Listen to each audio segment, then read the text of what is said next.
Every loan, every debt, every cent of interest. It all began with one word. This word was written 5,000 years ago. Mash. Its meaning? A baby goat. But the very same word carried a second meaning, and that meaning still controls every cent in your pocket today. Interest. Humanity invented interest before it even invented money, and it built the whole idea by copying newborn animals. How? Let's rewind. Mesopotamia, around 3000 BC, the first cities on Earth. Picture a wealthy man. He owns a huge herd, sheep, goats, cattle. His neighbor owns nothing, so the rich man lends him part of the herd.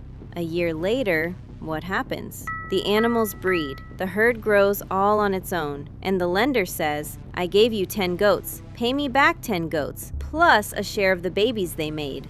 That right there is the birth of interest, copied straight from nature. And the name the Sumerians gave it came directly from the field, mash, meaning young animal. One word for both a baby goat and interest, because to them, money was supposed to do the same thing a herd does. It was supposed to give birth.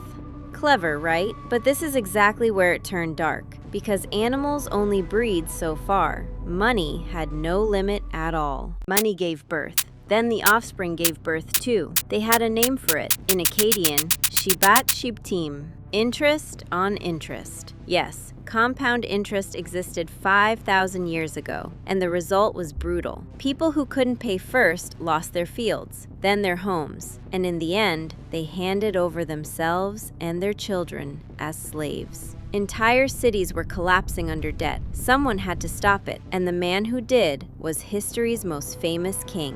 1754 BC, King Hammurabi of Babylon. Carved into stone in his code of laws, he set the world's first interest cap. On a loan of silver, no more than 20%. On a loan of grain, no more than 33%. Charge a cent more, and you forfeited your interest and your original loan. But why exactly 20%? It wasn't random. The answer is hiding in your fingers. The Babylonians counted in 60s. That's why an hour still has 60 minutes today. Their monthly interest was 1/60th of the loan. Multiply that across 12 months and you get exactly 20% a year. The math decided the morality. Centuries passed, and the greatest minds declared war on interest. Aristotle put it like this: money is barren. One coin cannot give birth to another coin, so charging interest is against nature. Wait, hold on. The Sumerians said money breeds. Aristotle says money is barren. For 5,000 years, humanity has been arguing the exact same question. Does money truly grow, or is that just a story we tell ourselves? Then the religion stepped in. The Old Testament forbade taking interest from your brother. In the Middle Ages, the Catholic Church declared it very nearly a sin to charge any interest at all. And in Islam, interest, riba, was strictly forbidden. In one source, lending at interest was called a sin heavier than 33 counts of adultery.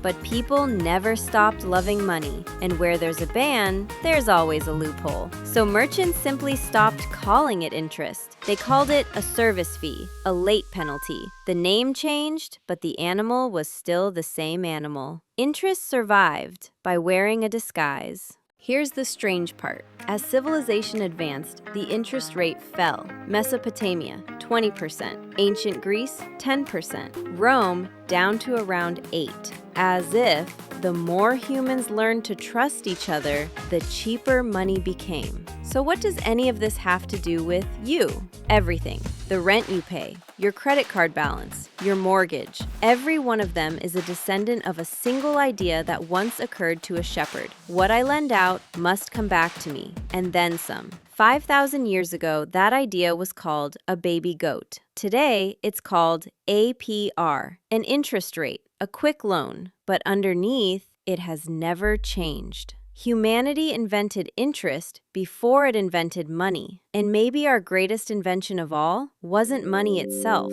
It was believing that money could give birth. If the question, why does money grow, got under your skin too, drop the word MASH in the comments. Let's see how many of you made it to the very end. Next video, how money itself was invented. Subscribe so you don't miss it.